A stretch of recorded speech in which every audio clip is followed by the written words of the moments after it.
காக்கப்பட்ட மாநில மகனை சந்திப்பதற்காக அவரை நம் உள்ளத்தில் ஏற்று அவரையே அணிந்து கொள்ள அழைக்கும் அன்பின் காலம். இஸ்ராயேல் மக்கள் மெஸ்ஸியாவின் வருகைக்காக காத்திருப்பது போல நாமும் காத்திருப்போம். விளக்குகளுடன் அன்று இயேசு முடிந்த 10 தோழியரின் உண்மையில் அக்கண்ணியர் காத்திருந்தனர்.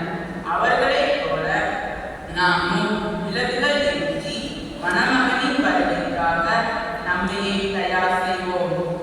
இதுதான் எதிர்நோக்கின் வெற்றி.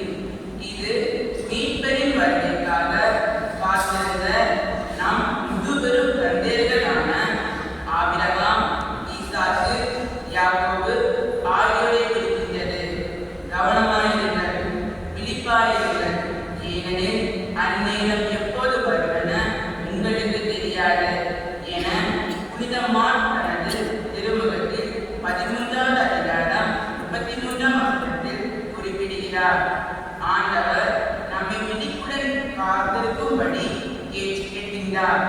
ஆனால் நாமோ உலக கவலைகளிலும் உலக கவர்ச்சிகளிலும் நம் மனங்களை செலுத்தி வாழ்ந்து வருகிறோம். இனியாவது ஆண்டவரே பேசும், உம் அடியான் கேட்கின்றேன் என்று கூறி அவரின் வருகைக்காக நம்மையே ஆயத்தப்படுத்துவோம். ஜெபம்.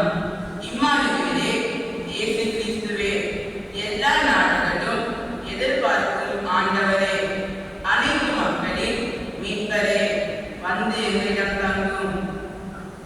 எதிர்நோக்கும் வெள்ளத்திலேயே நமது பாசமிகு